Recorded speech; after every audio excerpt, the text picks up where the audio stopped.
Y aquí estamos con Hernán Iglesias Illa, gracias. ¿Illa se dice o Illa? Es un apellido catalán, uno debería decir Ila, pero en la familia de mi madre siempre se dijo Illa, entonces yo digo Bien, Illa. Illa. Iglesias Illa está con nosotros.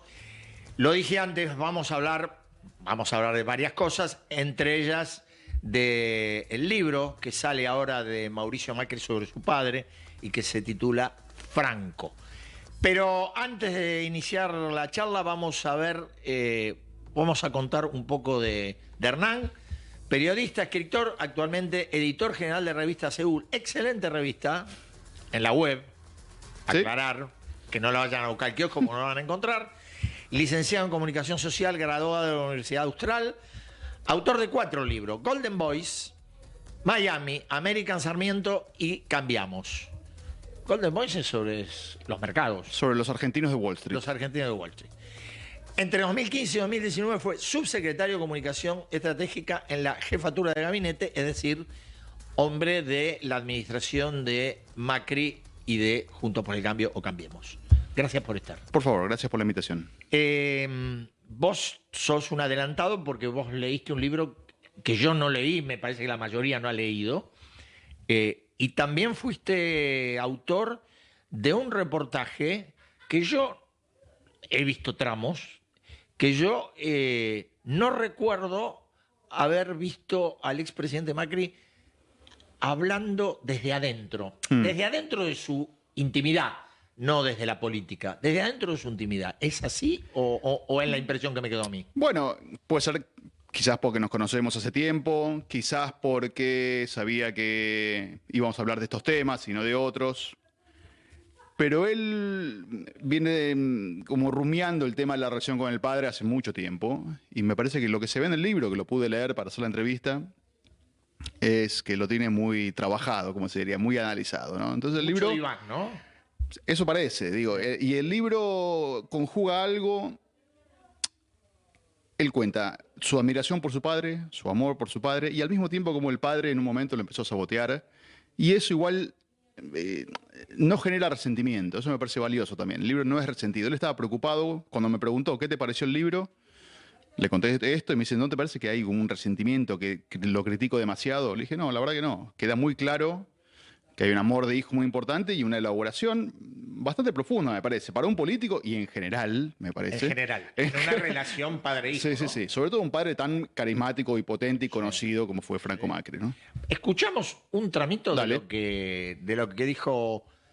Bueno, no escuchamos, sino que vemos una de las declaraciones que hizo Macri. Un rato yo era el hijo, el genio máximo, un fenómeno, y el siguiente era un subgerente, un boludo sin experiencia.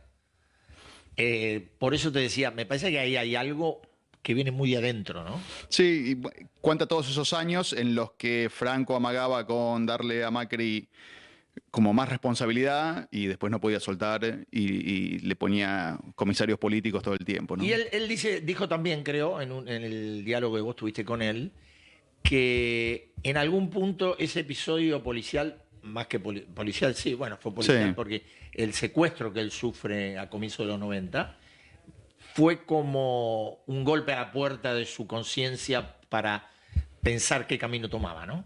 Sí, él lo pone. Pasan dos cosas con el secuestro, según el relato de Mauricio Macri. Una es la familia adquiere un perfil alto que antes no tenía. Franco Macri era un empresario conocido, pero no para el gran público. Y Franco empieza a competir un poco por la fama de su hijo también, haciendo fiestas en Punta del Este. Es una figura de los 90, uno lo recuerda como más culturalmente Totalmente. que en el tema de negocios. Y después que también, hasta ese momento, Mauricio Macri debe tener 32, 33 años, él tenía clarísimo que su vida iba a ser trabajar en SOCMA, seguir los pasos de su padre, heredar el grupo, la dirección de las empresas, y es en el secuestro donde empieza a pensar si por ahí no hay algo más en la vida que hacer que estar ahí sabiendo si mi papá me va a dejar o no me va a dejar. Sí, también sobre Franco, creo que él lo admite, más allá de la relación personal, Franco Macri fue un poderosísimo empresario, con las luces y sombras que tiene todo hombre en esos lugares, pero también fue un precursor de algunas cosas del vínculo empresarial de la Argentina con el mundo, Bueno, sobre todo con China, ¿no? sobre todo. Pero antes también con Italia. Algo que está bueno en el libro que yo no tenía idea es, él trajo muchas empresas extranjeras a las que se asociaba, ¿no? Por ejemplo, la constructora de Fiat en los 60, después Siemens para construir Atucha. Como que iba a buscar socios buenos afuera y él se asociaba y lideraba. Entonces, eso siempre lo tuvo. Como un empresario, uno siente que en esa época Argentina, una Argentina más cerrada, él, Indudablemente donde el Estado cumplía una claro, función de pivot muy importante. como que Franco Macri me parece hacía más que otros esto de ir a buscar socios extranjeros que sepan hacer, digo, desde centrales nucleares a autopistas o lo que sea. Sí, también eso, claro, uno lo dice, uno lo puede decir ahora, también eso implica una visión o un horizonte a futuro que no todos tenían. La idea de yo busco para que Mm. vengan, ¿no? No, puede ser, sí, sí, sí. Y así, digo, con los vaivenes que ha tenido Argentina, eh, tuvo muchos momentos frágiles. Vos estuviste los 4 años En Casa Rosada, sí. en Casa Rosada. Vos lo recordás al Macri de Casa Rosada. Sí. ¿Vos podés hacer alguna equivalencia o algún parangón entre ese Macri que trataste 4 años y el que trataste seguramente brevemente? No sé cuánto tiempo estuviste haciendo el reportaje, pero entre ese Macri que vos viviste como funcionario y este Macri que es un hombre dedicado a otras cosas más allá de la vida pública. Yo creo que esto siempre estuvo en Macri, ¿no? Yo me acuerdo que una entrevista que habré hecho con Mirta Legrand en el 2021 o algo así, que contó que para un presidente es importante cortar, poner Netflix a no me acuerdo a qué hora, se armó un gran escándalo, pero él realmente siempre sintió eso de la política 24 horas no te sirve para ni siquiera para ser un buen líder político. Porque Macri, a ver, Sí, es una visión que yo tengo de sí. siempre, porque Macri, además de la política, tuvo siempre otra vida, Puede que ser. no es común en los dirigentes políticos. Sí, la gente habla a veces que no lo necesita económicamente la política, pero yo creo que va más allá de eso. Él siente que la política empezó a gustarle. Él entra a la política más por la gestión y por la transformación Claro. que por la política en sí misma. Después se reconcilia con la política, le empieza a gustar más, pero no es algo que lo apasione 24/7, no es un tipo que está tomando ese cafecito con todo el mundo, no lo es. Y No yo era, creo... no era Raúl Alfonsín comiendo en el club de pesca de Chascomús rodeado de dirigentes No. políticos un domingo, ¿no? Y no lo digo mal, obviamente. Para mí los políticos de eso- raza son personajes, pueden serlo, Absolutamente. muy valiosos o no muy valiosos, depende de cada uno. Pero creo que Macri ya desde que dejó de ser presidente, ¿no? Digo, no fue candidato en el 2021, no fue candidato en 2023, no fue candidato en 2025, creo que son señales de que por ahí el rol que quiere ocupar es otro. Sí, él dijo algo que a mí me hizo ruido, no ruido en el mal sentido, sino en términos políticos. En un momento que vos hablás con él y le preguntás si está retirado, y él dice, bueno, yo estoy mayormente Sí, retirado. sí, yo pregunté en ¿no? qué porcentaje ¿En y qué en un porcentaje porcentaje? bastante alto. En un porcentaje bastante alto. Lo que yo me pregunto, te lo pregunto a vos, Ujú. digo, ¿cuánto eso significa de señal como cabeza de un partido para conducir ese partido? Me parece una muy buena pregunta, ¿no? Yo creo que él volvió a la presidencia del PRO porque se había creado una cefalía, los dos candidatos del PRO a presidente se fueron del partido, ¿no? Patricia y Horacio. Sí. Y más o menos que todos los dirigentes que habían quedado le dijeron a Mauricio, sé presidente del partido un tiempo y después hacemos la renovación generacional y entregás el batón. Y ese era su plan, no volver para ser un líder que esté todo el día visitando las provincias. Para mí es algo que alguien tendría que hacer igual, ¿no? Pensando en el PRO, quiero decir. No, pensando en Tener pro, un sí, partido, correcto. tener un presidente del partido que sea full time, por decirlo en términos de trabajo, ¿no? Eso me parece que sumaría, o por lo menos tener un vicepresidente que haya más una actividad más. Y claramente Mauricio no está en ese lugar, no quiere hacerlo. No, da la impresión de que quiere tener un papel desde un lugar menos protagónico. No sé si protagónico, menos decisorio por Sí. ahí, ¿no? Eso. Director, ahí tenemos otra. Sí, y te pregunto, total, estamos al aire, te lo puedo preguntar. Tenemos la portada del libro, me gustaría ponerla en algún momento. Bueno, aquí, otra de las textuales de Macri, en la charla con Iglesias Silla, oíla, la historia de un hombre que acertó y erró como ningún otro, pero también la de su esfuerzo por destruir lo que había logrado. Esto está referido a su padre. Sí. Y bueno, su padre transformó una empresa, estos son los números que charlamos en la entrevista, una empresa que llegó a valer en plata de hoy 4.000 millones de dólares y 15 años después valía 200. No es todo culpa de Franco, también hay cuestiones de la Argentina, hay cuestiones del Sí. kirchnerismo, según Mauricio, pero Ahí tenemos la portada. El título es Franco, el autor Mauricio Macri, por supuesto. Ahí lo estamos mostrando de arriba hacia abajo.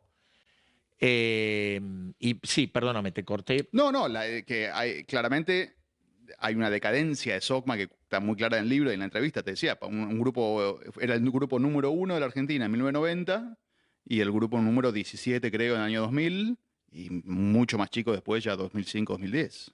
Y la gestión, vos decís, Macri fue el impulso de la gestión. El impulso de la gestión también a partir de una vereda de éxito popular que fue un club de fútbol, Sí. ¿no? Pero él tuvo un acercamiento a Boca muy desde la gestión. Él lo que quería cambiar, su nuevo modelo era un modelo mucho más profesional, modernizador, con un fondo de inversión, ¿no? Eso era Sí, sí, está claro. lo que él quería hacer y creo que funcionó, ¿no? O sea, profesionalizar las inferiores, ¿no? Trajo a Grifa, me acuerdo. No, Eh, nos sacó a Grifa. claro, vos Era, sos de Newell's. era nuestro club, pero no importa, eso se lo he perdonado. Y eso me parece que esa filosofía la llevó sobre todo a la ciudad. Después en la nación es más difícil porque es todo más abstracto, pero en lugares donde uno puede transformar más directamente, es un modelo que le funcionó. ¿Y qué? No te pido en términos personales, pero digo, vos seguís siendo, en términos de identificación política, una persona del PRO, de Sí, Cambiemos. no trabajo en política ahora, pero bueno. Está bien. Pero vos, ¿qué identificación podrías hacer entre Macri y Milei o entre el PRO y la Libertad Avanza? Si es que la hay, ¿y dónde No, la no, hay? no. ¿Dónde la ubicás vos? A ver, las ideas del rumbo económico son muy similares. El equipo económico es bastante similar. Hay decenas de funcionarios, los más conocidos son los ministros, como Caputo, o Bausili, o Pablo Sturzenegger. Kirchner. ¿Eh? Sturzenegger. Sturzenegger. Pero debajo de ellos, los que son de mi generación, yo conozco a un montón de gente que trabaja ahí. ¿Entendés? Que son amigos incluso. Y que estuvieron antes. Que estuvieron del 2015 al 2019. Y son gente que entró a la política porque estaba la posibilidad de Cambiemos. Yo no sé si hubieran entrado a política directamente en 2023 desde la actividad privada, ¿no? Me parece que ahí el PRO abrió un camino para que gente profesional y con interés por lo público se pudiera sumar a la política que está aprovechando este gobierno. Y después me parece que está el diagnóstico como el kirchnerismo, como el gran problema de la Argentina del siglo XXI, el PRO y la Libertad Avanza lo comparten también, ¿no? Por ahí en 2023 parecía que el diagnóstico grande de la Libertad Avanza era la casta, que fue parte de la campaña. Me parece que después, viendo que comparte con el PRO las ideas económicas, el equipo económico y los votantes, como se vio ahora en 2025, Sí. me parece que hay, en ese sentido por lo menos, hay una continuidad del camino que se inició en 2015 más clara. ¿Y dónde ubicás vos la idea de la diferencia del ñoño republicano? El ñoño republicano tiene a veces preocupaciones legítimas sobre la institucionalidad. Me parece que a mí que oponerse a la designación del hijo o la designación en medio de los tumbos en acuerdo con el kirchnerismo de otros jueces, Fondos reservados de la CIDE. y también estaba bien oponerse a eso, y me parece que no perdía nada de identidad del PRO haciéndolo.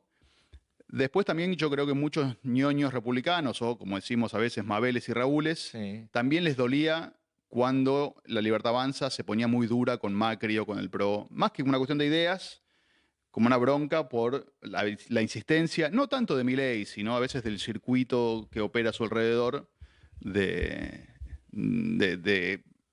Sí. menospreciar y criticar Correcto. y burlarse de Macri y del PRO. Sí, que objetivamente no fue tratado como uno creyó que iba a ser tratado, siendo que fue el que le cedió 25% de votos en el balotaje, ¿no? Eso es cierto, pero bueno, la política está llena de esas ingratitudes y tampoco nos vamos a sorprender. No, por pero eso. aparte yo creo que igual el buen resultado de la Libertad Avanza este año se explica por el regreso de estos ñoños republicanos. Para mí el voto blando El voto blando, el ex claro. voto del PRO y Juntos por el Cambio, la Libertad Avanza la va a seguir necesitando para ganar elecciones a este nivel. Y yo creo que en el cambio, a ver, yo lo que yo creo, me interesa lo que crees vos, Mm. no lo que creo yo, Mm. pero digo, me parece también que en el cambio ese producido el 7 de septiembre, está bien, de forma, de estilo, menor si querés, para el sector del ñoño republicano no es cosa menor. No es menor. Y fue la primera vez que Macri empezó a hablar bien del acuerdo con la Libertad Avanza, que había sido sellado antes, ¿no? Pero a partir de ahí se hizo más firme, me parece, el apoyo del PRO a la alianza, sobre todo en provincia de Buenos Aires y en Capital. Decime, por supuesto, no, te pregunto algo que por ahí suena contrafáctico, pero la irrupción de Milei, de la forma en que se dio, ¿no tuvo mucho que ver también en cómo Juntos por el Cambio procesó su interna? Yo creo que retrospectivamente, yo era optimista con la interna un año antes de las elecciones porque me parecía que Horacio y Patricia pescaban en peceras complementarias. O sea, uno podría ser, ¿no?, más anticada con Patricia Sí, y sí. más progre con Horacio. Sí. Después había algo de la organización de la interna que me empezó a preocupar, porque no es que solamente estaban divididas las listas arriba con 2 candidatos a presidente. Había 2 candidatos en todos lados. Por ejemplo, de los 135 municipios de la provincia de Buenos Sí. Aires, hubo 2 listas de concejales, de intendentes en 133. Salvo Lanús y Vicente López, cada uno tuvo su candidato. O sea, fue hasta muy abajo la interna. O sea, no había sentido de unión. O sea, hubo mucha gente derrotada a partir de agosto, mucha gente que dejó de trabajar, una interna que se transformó en muy profunda. No solamente había que